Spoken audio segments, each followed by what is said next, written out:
Hello everyone, myself Ketan Gausa, Assistant Professor in LJ Engineering College, Ahmedabad. In VLSI design, we discuss about chapter number 5. In chapter number 5, we discuss about the MOS switching characteristics and interconnection and interconnect defect. Now, in previous session, we already discussed about the cascading type of the CMOS and what exactly the role of cascading type of CMOS in real-time applications, and also we had discussed about the different types of capacitance calculation in previous session in terms of the parasitic capacitance. And it play a main role when we work in real-time applications and scenario. Now, we focus about different types of delay calculation in terms of the CMOS. Okay, so now we start with the different types of delay and also make a calculation of a delay. Now we focusing on the Elmore delay type calculation.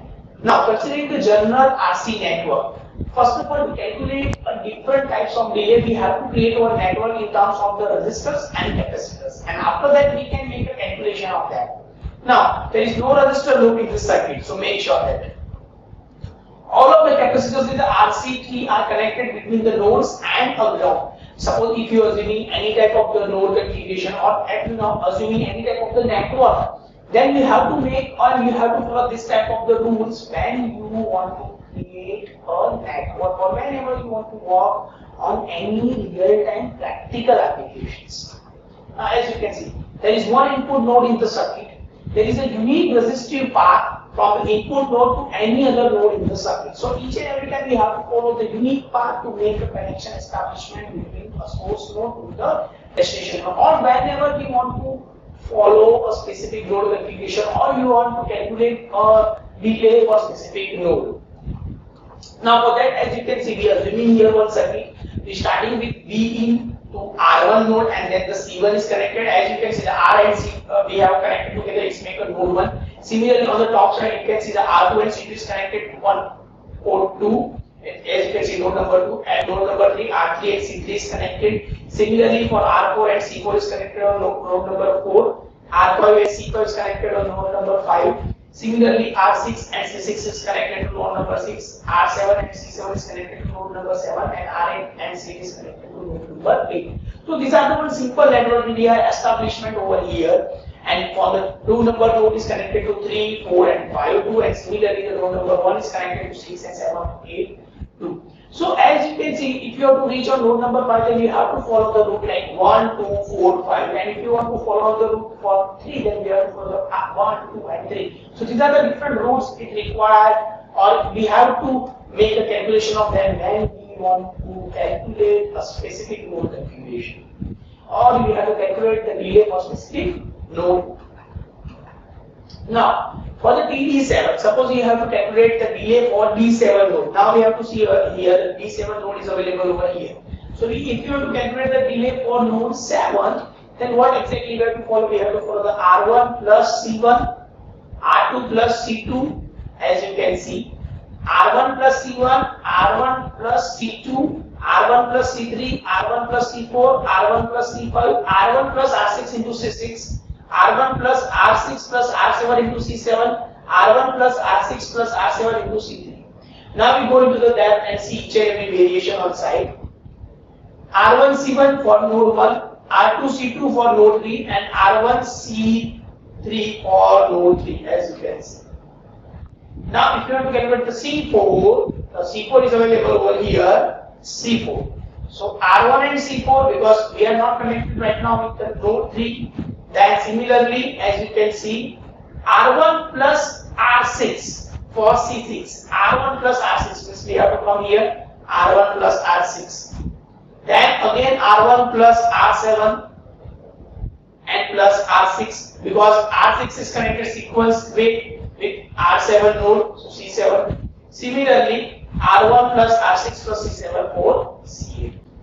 Now, if you want to calculate the delay for tau D5, then R1 plus C1 plus R1 plus R2 into C2 plus R1 plus R2 into C3 plus R1 plus R2 plus R4 into C4 plus R1 plus R2 plus R4 plus R5 into C5, R1 into C6 plus R1 into C7 plus R1 into C8.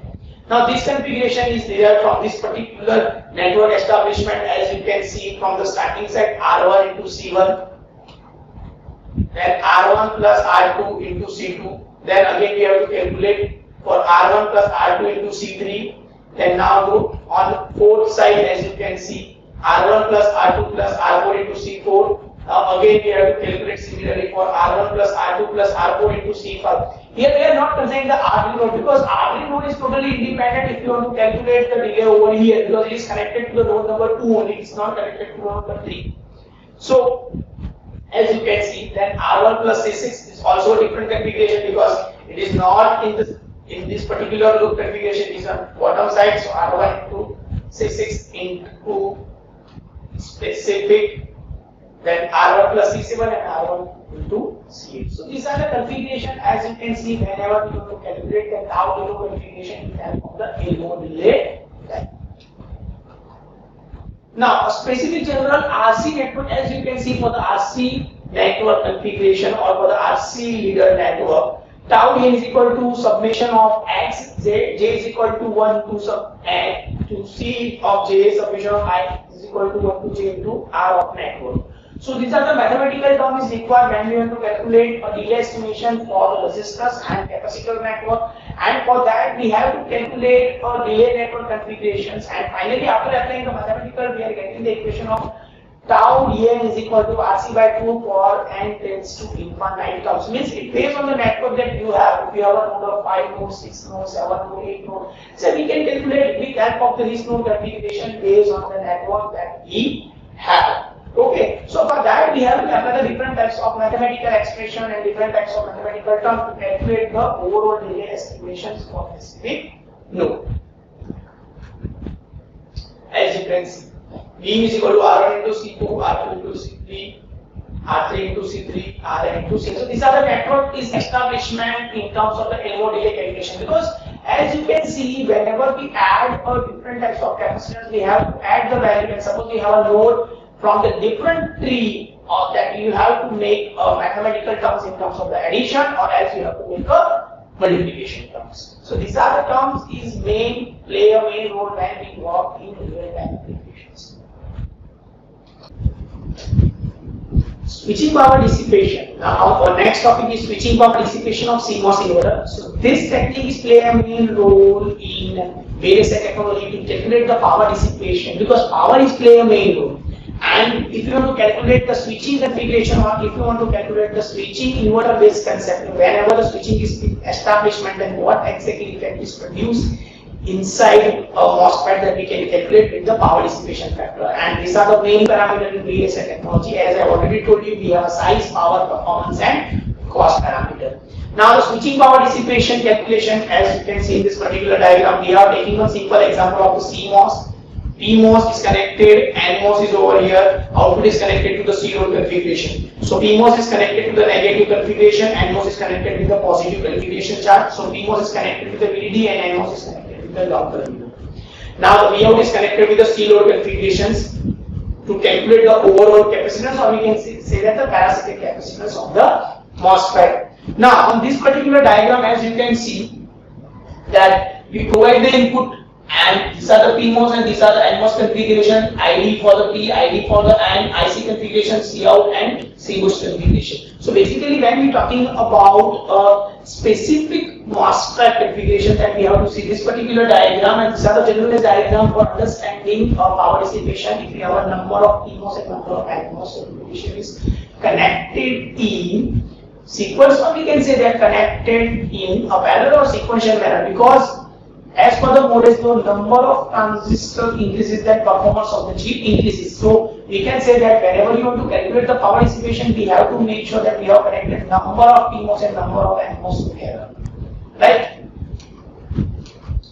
So as you can see, the switching dissipation for the understanding point of view, whenever the PMOS is goes to high, then ultimately NMOS is goes to low, and whenever the NMOS is goes to high, then PMOS is goes to low. Ultimately, these are the switching configuration in terms of the inversion proportional to each other. Whenever the PMOS goes to high, means when PMOS is turned on, then NMOS is turned off, and then NMOS is turned on, then PMOS is turned off. So as you can see the linear variation of the graph, you can see from this particular diagram, it is a smooth way configuration because of the capacitance effect. as you can see. When it goes to down, then it goes to down. When it's starting equals high, then starting equals too high, as you can see. For the NMOS configuration and for the PMOS configurations. So it is always the inverse because PMOS is working on active low and NMOS is working on active high.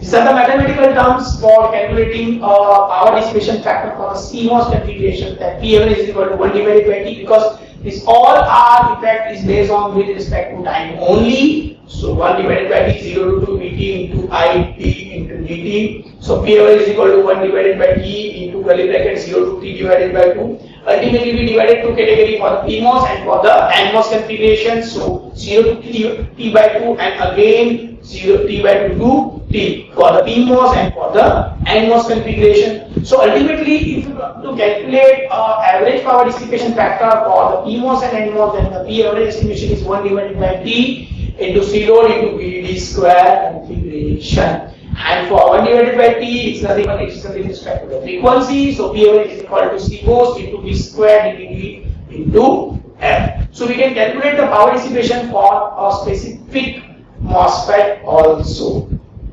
Clear everyone? So you are getting the idea about power dissipation factor for the CMOS. So I hope you are getting the idea about power dissipation about the CMOS. And still you have any doubts, you can contact me on my email address. And you can also tell me if you have any doubt in